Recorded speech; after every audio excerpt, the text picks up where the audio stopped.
Say sadhu, sadhu, sadhu. So, dear Dharma practitioners,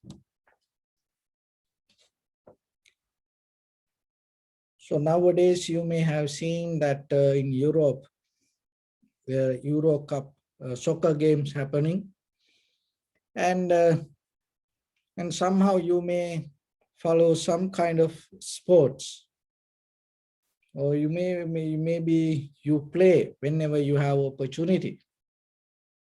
You may like some sports. So when it comes to any kind of sports, games, that it has rules, principles. So even though it follows the same principles or the same rules, each and every game going to be different. The outcome going to be different. And even when it comes to the music, any instruments, and each and every instrument follow and has its own principles. But whatever the song come out of it, each and every song has a different meaning and different rhythm. So like that, when it comes to our human life, you have to remember your eye, ear, nose, tongue, body, mind. These all faculties, these all organs has an order. Your life, this human life, head to toes, this human body has an order. We all have the same order. And eons by eons, if you go backward and even to the future, whoever becoming a human being in this plane, in this human existence, and according to each and every plane or the any existence, it has its own principles, law and order. And another way we can call it cause and effect. So when we come to this human plane, human existence, we all follow the same law and order or the principles. But same like each and every game has a different outcome. Each and every game, even though followed the same principles or the same rules, the way they play is going to be different. And according to the necessary conditions and the environment and the situations, the outcome going to be different. So same like when it comes to our human world, each and every person going to be different according to their environment and according to their cause, and that according to their behavior, their environment, and according to their mindset. So when it comes to meditation, what we're trying to understand, rather than go with this outcome, rather than following or analyzing or recognizing the outcome, we go deeper and recognize the principles. And once you see the principles, you are able to maintain certain kind of outcome, because you know how things come to be as they are. And that way you gain the wisdom, and then you able to maintain your mind always. And according to the necessary environment, or according to the necessary cause and effect, and you know how to bring the necessary, the right outcome. And another way we call, you tune to the right path.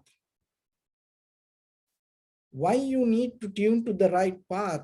Because knowingly or unknowingly, by the time the path that we go, the path we take, going to take us to a destination. And sometimes imagine, maybe the path or the road or it's so beautiful, so comfortable. The freeway, no traffic, you like to drive, and the mountain and the nice sceneries. The driving is bringing you so much joy. But how about if you end in a city, kind of like a gangsters, robbers, and sometimes murderers, very dangerous people in that city? How about if you end that kind of city? But how about maybe the path is not that much joy. The path you take, not that much fun, but still the destination you come, maybe the nice people and the nice places and the good environment and more safety, and it brings the security to you. So like that, always remember, whatever the thoughts that you hold, for the moment, if you may feel the joy, the comfort, and the fun, but still if you don't know the destination, where it try to take you, where the end going to happen, how it going to happen, then you have to think about it. And you have to because you are going to be responsible for you. So then it is better you think about it. And so when it comes to meditation, it allows you to see this within your mind, because this everything governed by the mind, that whatever happening inside us, we always keep projecting and dreaming and trying to become something or somebody every day. But deeply, you already came to that place, but we don't see it. But when the day you recognize that, you drop the journey. So the journey is itself just the process of thoughts. It's kind of like a highly organized phenomena.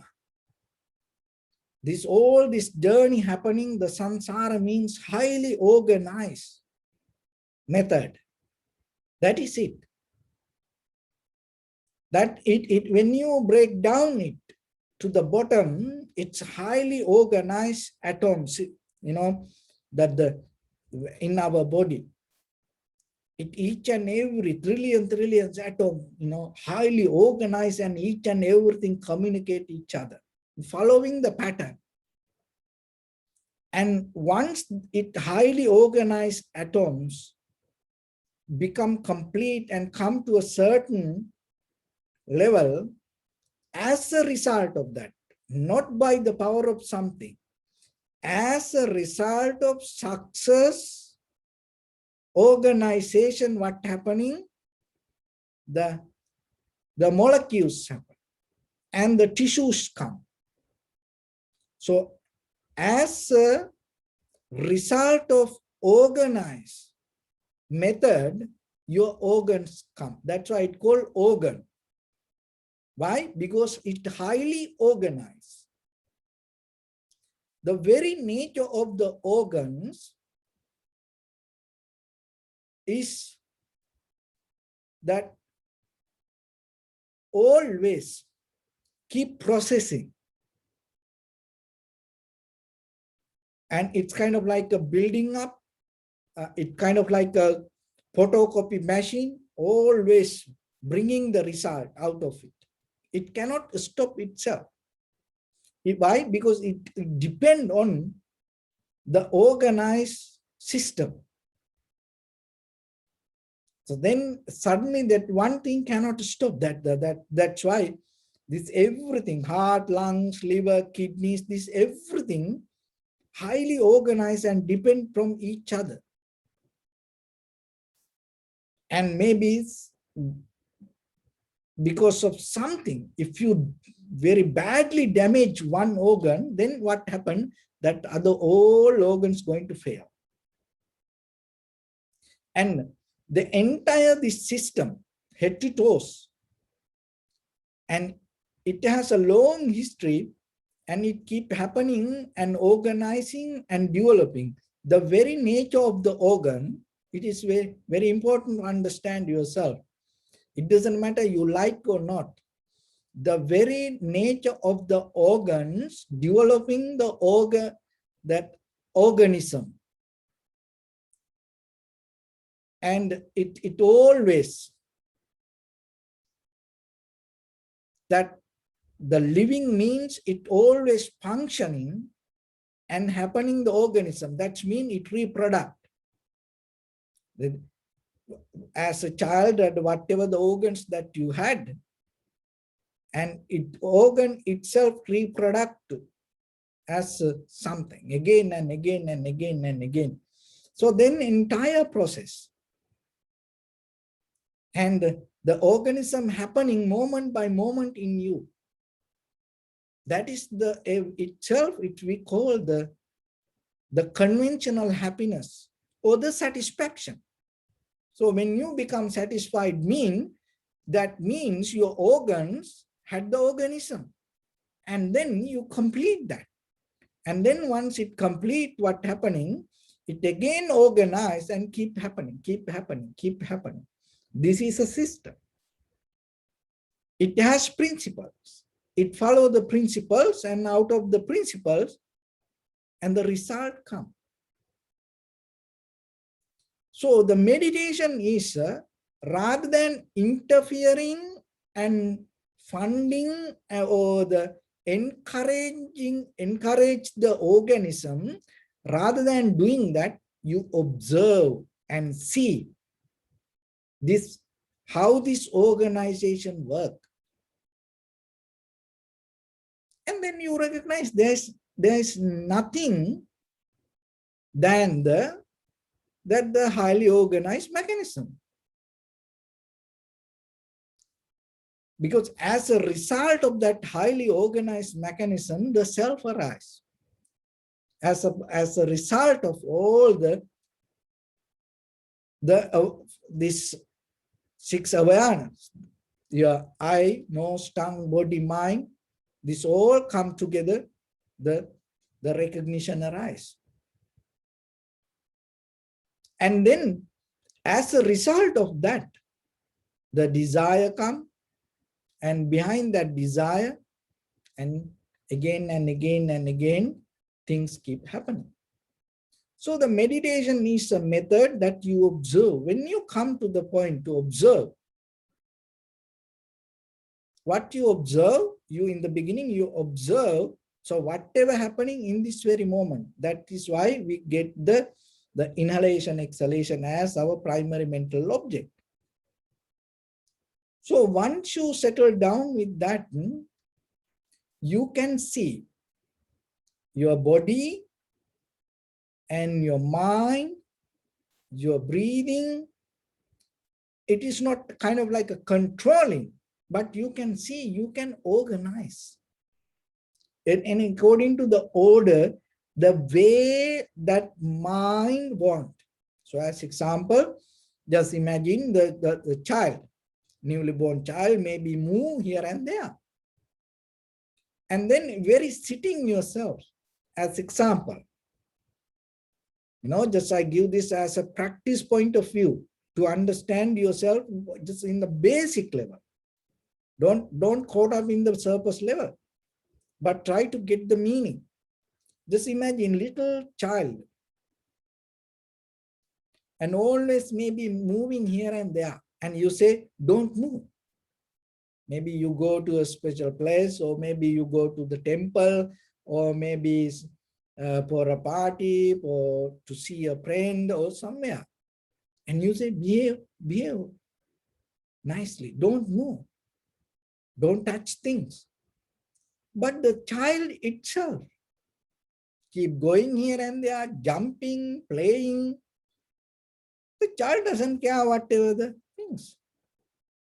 But when it comes to yourself, and maybe when you sit for meditation, you're able to keep your back straight, your neck head straight, your right palm on your left.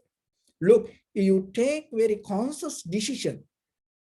So what does that mean? When you take a conscious decision, it is not controlling. When you take a conscious decision, you can organize. See, the child cannot organize even just itself, this physical body, but you can organize. So that organizing is very necessary. Why? Because that, as I mentioned, your entire body has its own way of organizing and functioning. So that is what we call the natural process. So the natural process already caught up with the desires, which we call another way samsara, or the existence, or the bhava, or whatever happening. So there's a natural process, stream happening, but it happening naturally organized with the desires. So now once you come to the meditation, you observe deeply and recognize yourself, and rather than allowing things to go with this natural way organizing method with the desire, you can organize the way you want. So another way we call it becoming disciplined. So you recognize when you observe even your mind going here and there, but when you can come to a very conscious decision, it's going to be with the primary mental object. So you learn that you're recognizing it. And then when you keep focusing that, and out of that focus, you can develop that. And out of that development, there's a clarity going to happen. So out of the clarity, the recognition going to happen. So this is completely happening with your awareness and taking very conscious decision. So if you allow your mind to happen the way it wants, what will happen? It has no choice. It has to respond to the very natural process keep happening according to the organization already built up in the past. So it is so wild, crazy, daydreaming, and kind of like it's always visionary, and it always thinking. So this is the way we already organized. But now we come to a different method.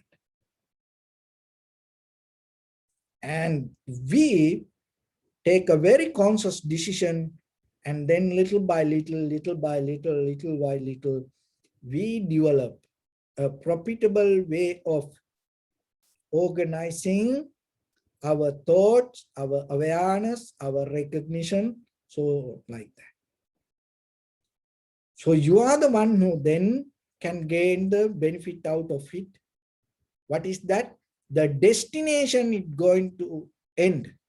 It always going to be peace, harmony, and the liberation, and more profitable skills with your own life. So otherwise, maybe that if you allow that natural function, that natural way of this organizing, these organs to flow, it can go with the wild daydreaming, and then maybe it end up in a very dangerous place. So we no need to end up like that way.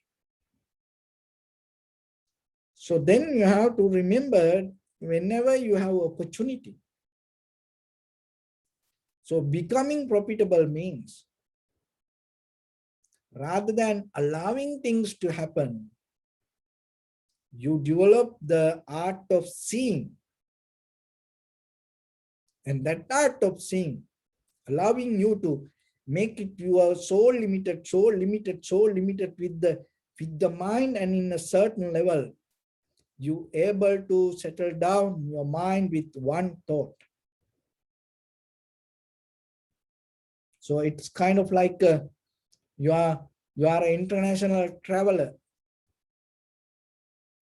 and you can take only one small handbag, one luggage, little one. So then you're going to take that all the most necessary items with you. You're dropping all unnecessary. It is necessary, but you cannot carry it with you. So it is a profitable skill at itself yourself. So then you come to a point to see that whatever the things around you, even though it is very important, you cannot carry it with you. So then you come to a point to recognize what is the most important. And you take just only that things.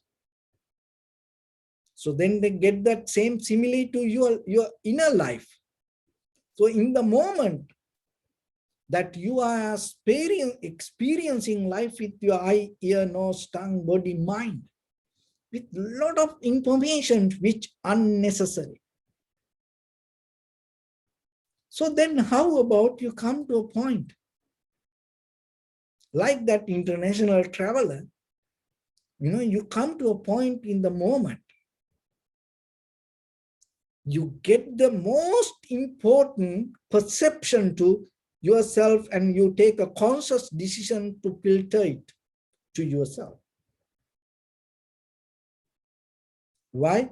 Because maybe this can be the last moment of you. So then maybe you have to travel to the other side of this existence. So if you have too much thoughts, maybe very unnecessary, invalid, unprofitable, some thoughts maybe you hold and you go, and maybe you get into very low existence. But how about you develop a skill? In a moment, you know what to see and where to harbor your thoughts. So in that profitable skill in a certain level, if you develop it moment by moment, and you will see, it doesn't matter how busy the world, and your mind becomes so calm, clear, sharp, and you know what kind of information is important for you. And that is where you're going to develop undisturbed mind. Because otherwise you always disturb. Why you have the disturbed mind? Because you don't know what is valuable for you. See how this meditation and develop the method itself, it is not a kind of like a magic. You develop a method inside. And only thing is you start to develop a conscious decision.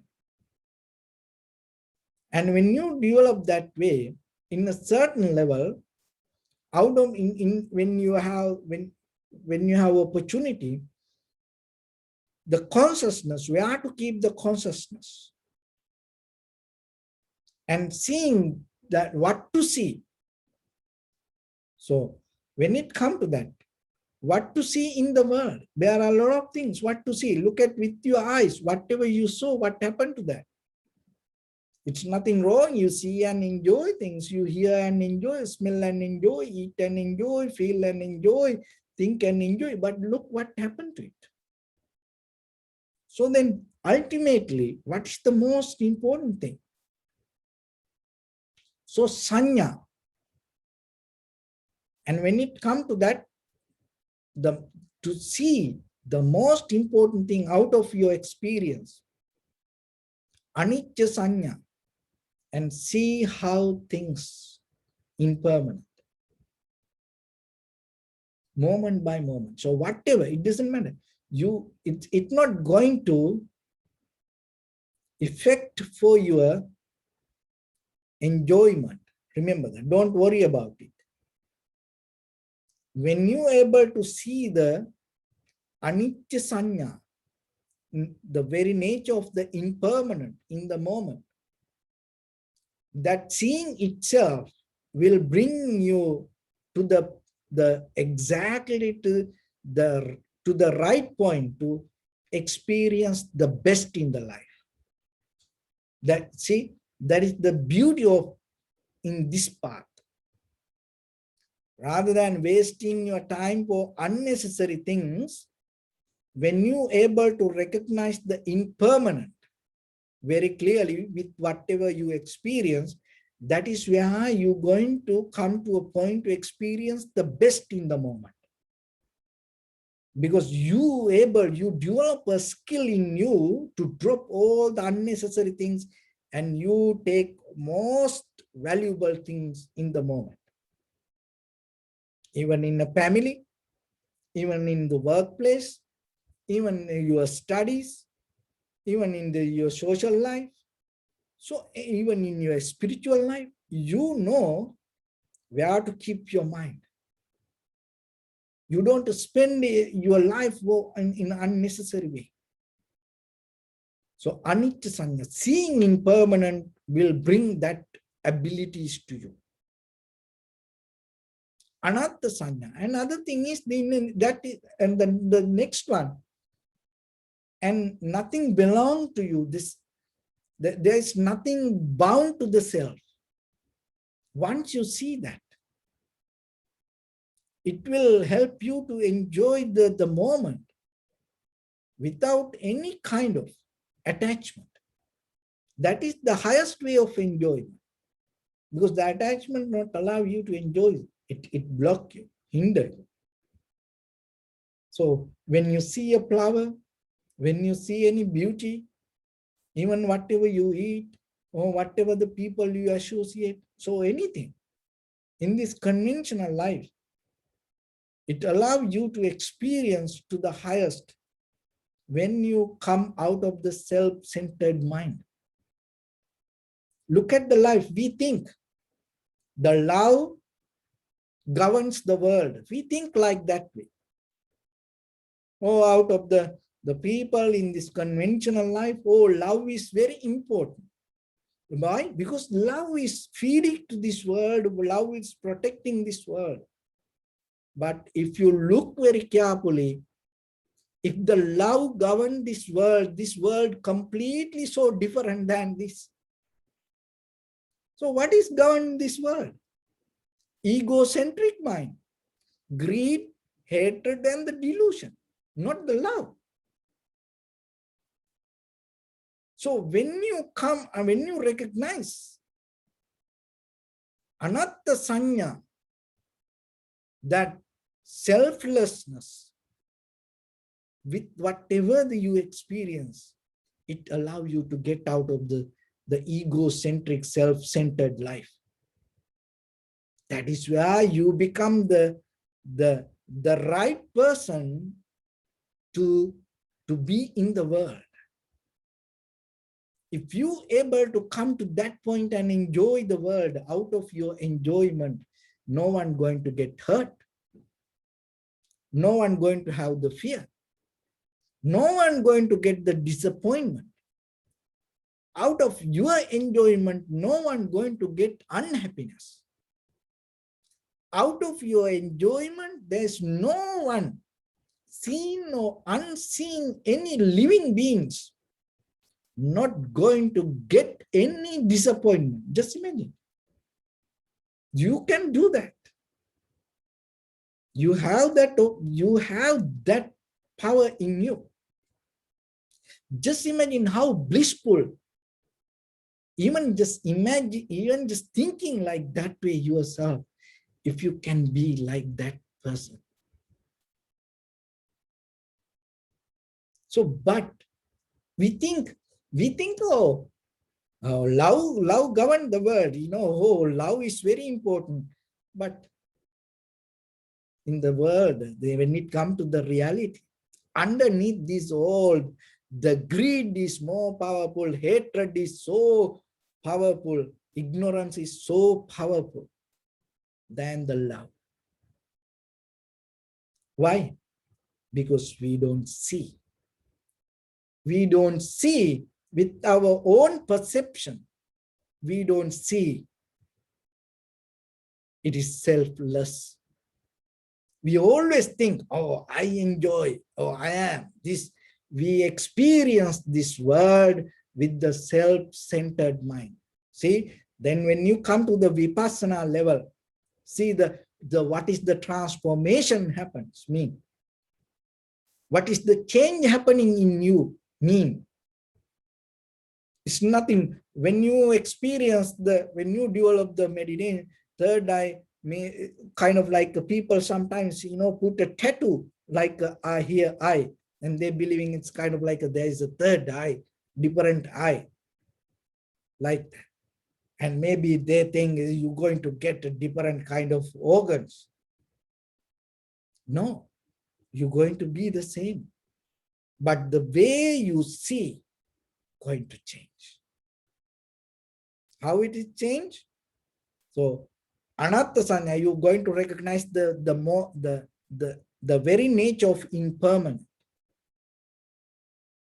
So when you recognize that, you become a person, very skillful person to recognize what is most profitable in the moment.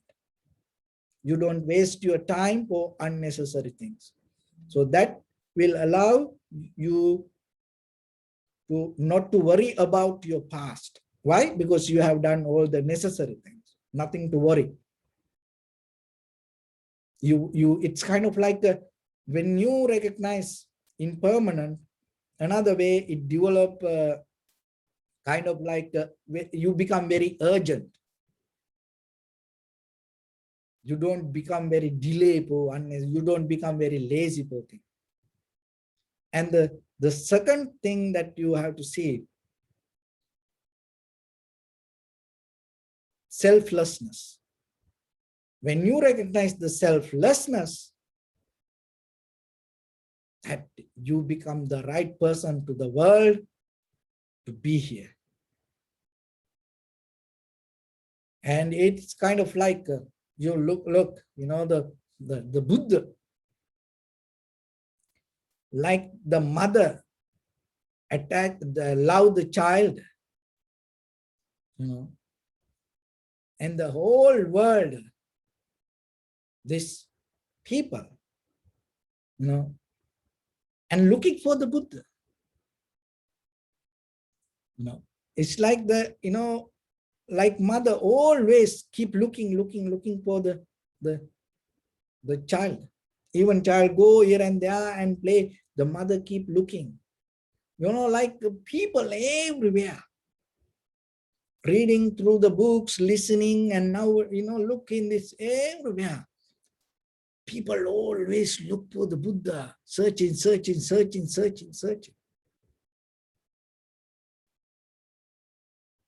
So, why? Because he had the selfless life. So there are people, and people say, people try to stay away from people. When you become selfless, with what happening? Other people start to gather around you. Other people start to look for you. So then remember yourself.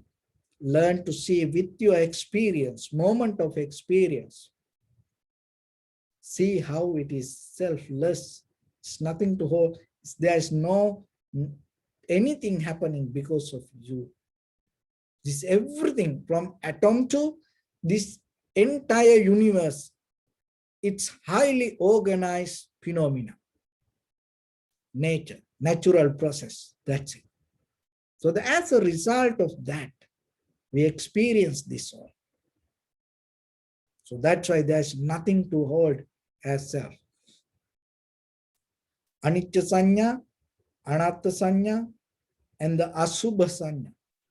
And another thing is, there's nothing that you can hold yourself and keep it as permanent. There's no any concrete outcome going to be here. This everything in motion. So once you know that, you're not going to go behind it and trying to hold it. Then that is where you become free from your own experience. Why? Because you know it's just the flow of energy. And if you don't know that, what will happen? You want to repeat it. You keep looking it, dreaming about it, and thinking about it, and planning about it. Why? I want to experience it again. But it's gone. Even you reach to a point, it's not going to be the same. It's already gone. So then understand this. When you come to the meditation, it allows you to go to deeper and see this within yourself. When the day you experience that, that is the day as a human being, you get the best out of your life. And that is the day your transformation going to happen.